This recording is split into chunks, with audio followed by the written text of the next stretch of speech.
여러분, 천국 하면 어떤 이미지가 딱 떠오르세요? 아마 다들 비슷할 텐데요. 근데 만약에요, 이 천국이란 단어 안에 우리가 상상하는 것보다 훨씬 더 크고 역동적인 그림이 숨어 있다면 어떨까요? 오늘 바로 그 이야기, 우리가 막연하게 알고 있던 천국의 개념을 완전히 한번 뒤집어 보겠습니다. 자, 천국. 이 단어를 딱 들었을 때 머릿속에 뭐가 그려지시나요? 아마 대부분은 그렇죠. 새하얀 구름이 둥둥 떠다니고 막 반짝이는 황금길이 쫙 깔려 있고 언젠가 우리가 죽으면 가게 될 그런 평화로운 곳. 네, 아주 익숙하고 어쩌면 되게 보편적인 이미지일 거예요. 그런데 말이죠. 만약에 성경이 진짜 말하고 싶었던 핵심, 바로 그 하나님 나라라는 게 우리가 생각하는 것처럼 어딘가로 가는 장소가 아니라 아예 차원이 다른 개념이라면요. 네, 바로 이 질문에서부터 오늘 우리의 이야기가 시작됩니다. 바로 이겁니다. 이게 바로 그 엄청난 생각의 전환을 보여주는 건데요. 왼쪽을 보시면 우리가 흔히 생각하는 오해죠. 죽어서 가는 장소로서의 천국. 하지만 오른쪽, 이게 진짜 중요해요. 성경이 말하는 본질은 바로 하나님의 통치라는 겁니다. 그러니까 이건 어떤 공간의 개념이 아니에요. 하나님의 다스림, 그분의 주권이 임하는 상태를 이야기하는 거죠. 아니, 그러면 통치로서의 하나님 나라라니 이게 대체 무슨 뜻일까요? 이 개념을 제대로 딱 잡는 게 오늘 이야기 전체를 꿰뚫는 핵심 열쇠거든요. 자, 지금부터 그 문을 한번 열어보겠습니다. 하나님 나라는요, 생각보다 아주 명확해요. 뭐냐면 예수 그리스도가 내 삶의 진짜 왕으로 다스리시는 상태. 바로 그거예요. 저기 멀리 미래에 갈 어떤 장소가 아니라는 거죠. 바로 지금 여기 내 삶의 한가운데서 하나님의 통치가 실질적으로 이루어지는 것. 바로 그게 하나님 나라를 경험하는 시작점이라는 겁니다. 근데 여기서 진짜 재미있는 포인트가 하나 있어요. 약간의 반전이랄까요? 신학자들이 이 하나님 나라를 설명할 때 쓰는 유명한 말이 있거든요. 바로 이미, 그러나 아직. 이게 무슨 말이냐면 예수님이 이 땅에 오시면서 하나님 나라는 이미 시작이 됐다는 거예요. 우리 가운데요. 하지만 그 나라가 100% 완전히 완성되는 건 아직 오지 않은 미래의 일이라는 거죠. 그러니까 뭐예요? 하나님 나라는 그냥 과거의 어떤 사건이나 저 멀리 미래에 대한 막연한 기대가 아니라 지금도 계속되고 있는 현재 진행형의 현실이라는 뜻입니다. 정말 중요하죠? 이 하나님 나라라는 엄청나게 큰 그림은요, 성경 전체를 통해서 점차적으로 서서히 그 모습을 드러내거든요. 비유하자면 처음엔 희미한 연필 스케치였다가 점점 선명한 유화로 바뀌는 느낌이랄까요? 특히 구약과 신약을 딱 놓고 비교해보면 그 극적인 변화가 한눈에 확 들어옵니다. 구약 시대를 한마디로 표현하면 그림자의 시대였다고 할 수 있어요.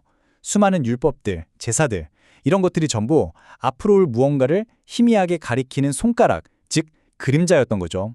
그런데 신약 시대에 예수 그리스도가 딱 오시면서 어떻게 됐을까요? 그 모든 그림자들이 필사적으로 가리키고 있던 바로 그 실체가 드디어 등장한 겁니다. 그래서 이제 우리는 더 이상 그림자를 더듬으면서 믿는 게 아니라 실체이신 예수님을 통해서 하나님 나라를 직접 생생하게 경험하는 시대를 살고 있는 거죠. 자, 보세요. 하나님 나라에 대한 개념이 이렇게 확 바뀌니까 자연스럽게 또 다른 핵심 개념, 바로 구원에 대한 생각도 완전히 달라져야 합니다.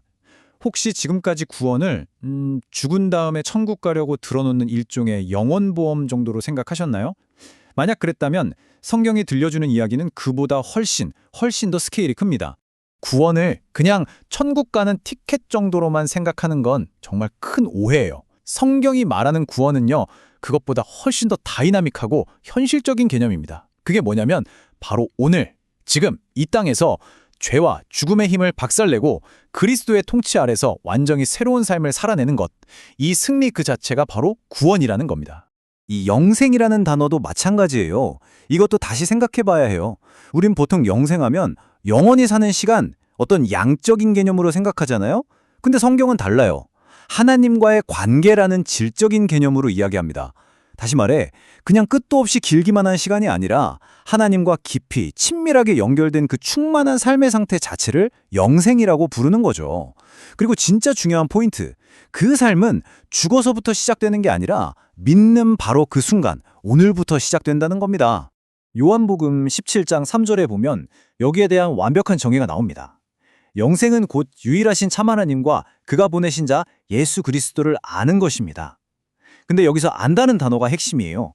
이건 우리가 그냥 머리로 어떤 연예인 프로필 외우듯이 정보를 아는 게 절대 아니에요. 이건 뭐랄까, 내 가장 친한 친구나 가족을 속속들이 알듯이 깊고 친밀한 관계 속에서 서로를 알아가는 걸 의미하거든요. 바로 그 살아있는 관계, 그 자체가 영생의 본질이라는 거죠. 자, 좋습니다. 그럼 지금까지 이야기한 이 모든 놀라운 개념들이 오늘을 살아가는 우리랑 도대체 무슨 상관이 있을까요?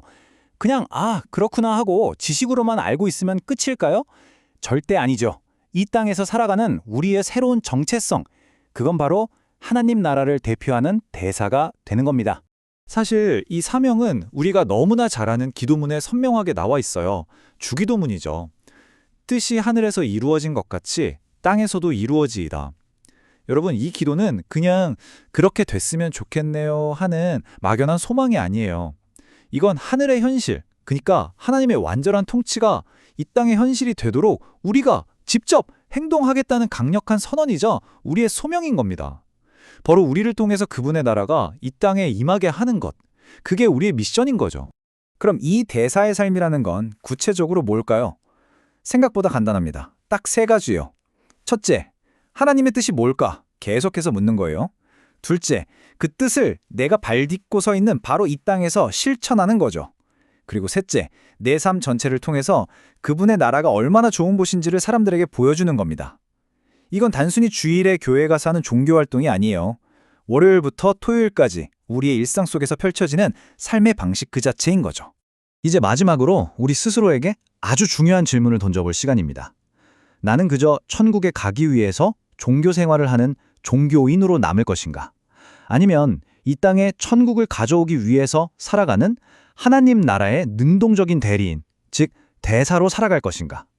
바로 이 선택에 따라서 여러분이 영생을 단순히 죽지 않는 긴 시간으로 이해하는지 아니면 하나님과의 살아있는 관계로 경험하는지가 결정될 겁니다.